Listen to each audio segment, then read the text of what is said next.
Hey YouTube, thanks for watching, and in this video we're going to be covering the basics of masking. Now I wanted to cover just the very basics to make sure that we're all on the same page as we go into the next couple of videos. This is going to be a series of 4 videos, and the purpose is, the idea behind these videos is that you should go from being an absolute novice who really struggles even with the concept of masking, and why not just use the eraser, mate? Do you know what I mean? Right through to being able to do some super complicated, super complex masks full of detail, and to find it all really straightforward. I've got some really straightforward techniques. These would be considered to be advanced techniques. There's no two ways about that, but they'll be super quick, super easy for you to do. Each video is probably just over 10 minutes long, and hopefully I'm going to give you a set of really powerful tools to help you when you're masking, whether that's to do background removals or to just limit an effect or a color grade or something to a specific area of your work. This tutorial, or the sequence of 4 tutorials, should give you everything you need to really level up all of your Photoshop work. This is a big deal. Masking is a huge deal, and if it's used properly, it's going to give you the ability to do some really complex things. So I won't waste any more of your time, guys. This is the basic masking tutorial. So this is just to get us going. Hopefully it's still got some useful hints and tips. It means we've all got a really solid foundation before we move on to the next video. So yeah, I hope it's helpful, guys. Let's jump into Photoshop.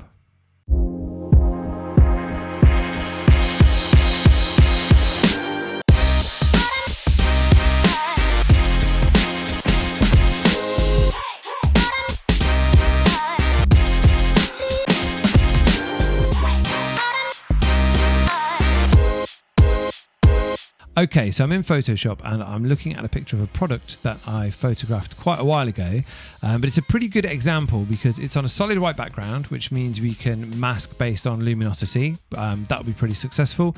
It's a relatively complicated shape, so we can look at how I would use the pen tool to draw around this. And I have got a speed edit, and you can see if you watch my speed edit that I made a really complicated mask doing something called channel pulling in order to apply some effects, some luminosity effects to this screen. So we should be able to use this single image to show you a number of really good masking effects. Now, just so that you know, I'm going to make a series out of this. I'm going to try and keep this as short as possible. There'll be 3 or 4 videos. I'll line them up in YouTube one after the other. And this one will just be the basics of masking. So we're just going to introduce masking for those people who don't really understand exactly what's going on. So let me just quickly turn off both of these layers, and you'll see I've got transparency. You can consider the layer window in Photoshop to be exactly like layers of paper, a stack of paper.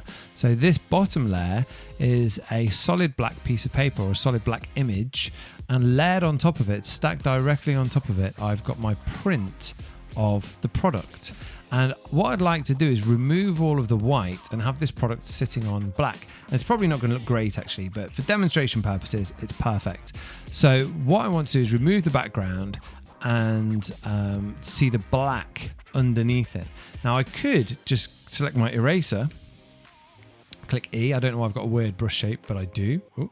Bear with me for 1 second. Select the layer that I want to erase and start erasing these pixels. But the problem with erasing these pixels, even if I do it in a more complicated way than just throwing my brush at the page, is that it's permanent. If I close this document down and then come back to edit it later on and think, I wish I'd never erased those pixels, it's game over. There's nothing I can do about it. They are erased, they're gone, it's destructive. So what we'd rather is to have a non-destructive workflow. You might have heard that term used before in other Photoshop tutorials.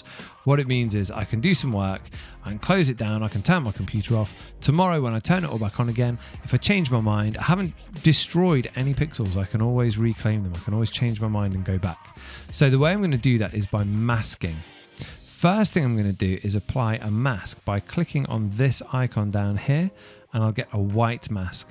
Now white reveals and black conceals. So actually if I click on the mask, you'll notice if I take my cursor and click on the image, the thumbnail of the image gets a little box drawn around it to let me know that that's selected.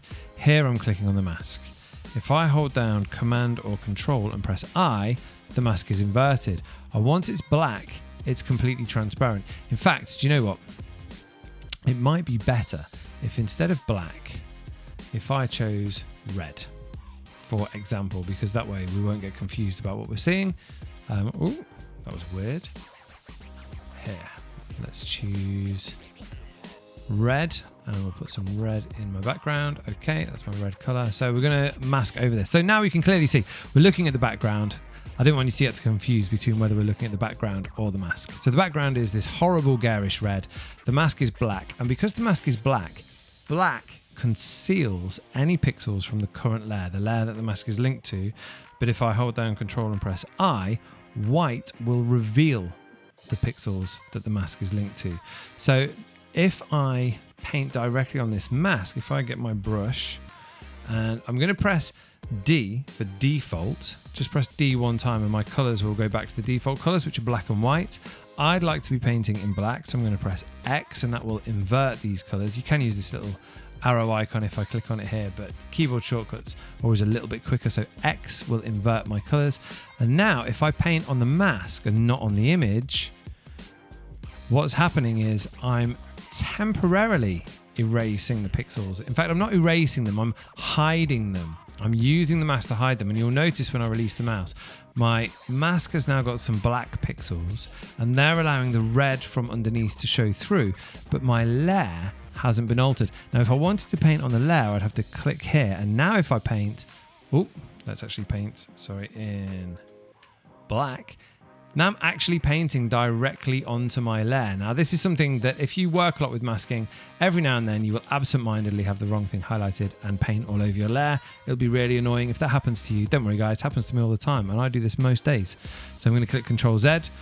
Notice I'm not painting on my layer, I'm painting on my mask, and as I do, the layer that the mask is applied to is hidden, concealed, and allows the pixels from underneath to show through. And so that I can visualize exactly what's going on, the two things that I end up doing the most when I'm working with masks is holding down Command or Control and clicking on the mask, and then I can see the highlighted area, the dancing answer telling me this is now selected. That's very useful. I'll hold Command and D to deselect.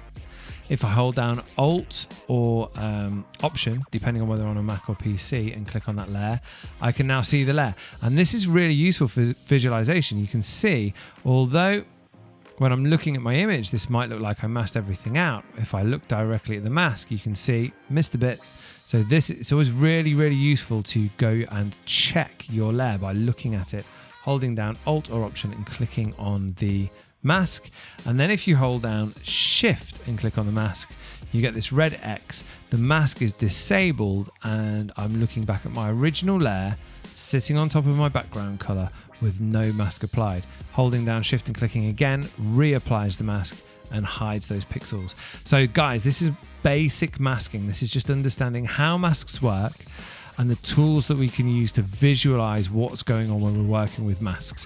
So normally I would say at this point, do you know what? If you want to learn more, subscribe, hit the bell, make sure you see when I add more videos, but I'm not going to do that today. What I'm going to do is publish all of these videos at the same time. I'm going to bang them all into a playlist, and hopefully this will play directly into the next masking video. If not, then there should be a card popping up in the top right hand corner anytime now, which will give you a link to the next video, or you can just jump back to my channel and find the playlist with all of the masking videos in, and these should play sequentially if you watch the playlist one to the next. We're going to do basic masking here, followed by masking with the pen tool, which is now my favorite thing, having been my least favorite thing. So I'm going to tell you how to deal with some advanced use of the pen tool, and also how to work your way up to it without getting too emotional, because it's a horrible process. Learning to use the pen tool and getting good, really, really going to try your patience, but I'm going to help you out there. And then we're going to look at using luminosity for masking and using color channels to do what's known as a channel pull in order to do some of the most complicated masking in the shortest period of time. And it's all going to be super easy. So guys, I will see you in the next video and we'll crack on with how to use the pen tool.